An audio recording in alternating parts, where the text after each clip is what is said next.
Hello, good evening. Welcome to the programme. I'm Ellie Crisell. The adoptive parents of the Kent fundraiser Tony Hudgell have said they're thrilled about him becoming the youngest person on record to feature in the New Year honours.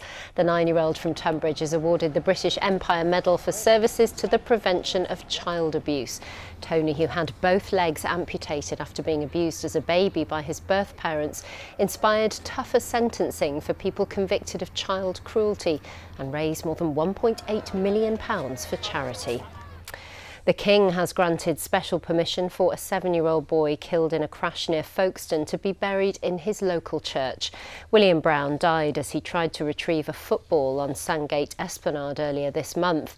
The Church of St Mary and St Ainsworth had been closed to new burials since 1855, but William's family wanted him to be laid to rest in the graveyard where he liked to play. Emergency services are making a plea for people to celebrate sensibly on New Year's Eve, with the region's ambulance service expecting to take 1,000 calls that day. In Brighton, a huge policing operation is swinging into action, with officers deploying drones to monitor people's safety. Claudia Sabasis looks ahead. As 2023 draws to a close, the cocktails are being perfected and bar staff getting ready for a night of celebrations. Christmas and New Year's is the busiest time of year. You've got everyone off for the holidays, everyone going out. Brighton has a huge hospitality culture. People are going out and drinking and eating, everyone's off. All except the people who are working in the bars and the restaurants who come home for Christmas and are still working round the clock. It's so important.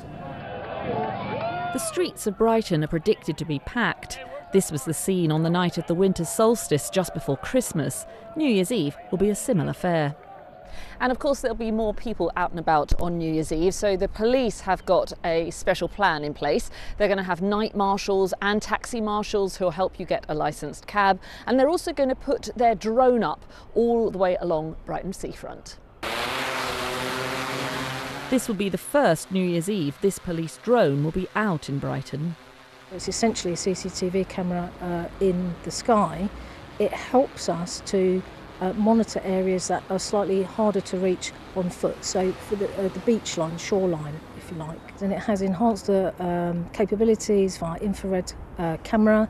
We are able to communicate to people on the ground via a microphone. So it's a real opportunity for us to make sure that people are safe in some of the challenging areas of the geography of the city. New Year's Eve is a night on the festive calendar that puts extra pressure on emergency services. South East Coast Ambulance have urged people to enjoy the night sensibly. They're expecting 1,000 999 calls. And the police have been working with the universities to educate students to look out for each other. Particularly young men, if they see sort of misogynistic behaviours happening, to teach them to have the confidence to stand up and actually call it out and not just take it as banter and so on. So I think all of this helps to break that culture to make sure that women in particular feel a lot safer. A key message is to plan, plan, plan. Know where you're going and how you're getting there and back, particularly this year, as there'll be very few trains in the afternoon and evening, and Thameslink say there'll be none serving the city overnight. Claudia Sabasis, BBC South East Today, Brighton. In football, Gillingham and Crawley have been in League 2 action tonight. The Gills beat Sutton United 1-0 at home, while the Reds lost 2-0 to NK Dons. Time now for a look at the South East weather. Here's Nina Ridge. Overnight tonight may be dry with some clear spells, but the weekend forecast is very unsettled. Some strong winds and some heavy showers at times. The winds are a little lighter overnight tonight. The showers are clearing. So as we head in towards the early hours, temperatures dipping down into single figures, a chilly 3 to 4 degrees. Some early sunshine to get us going then tomorrow, but it doesn't last.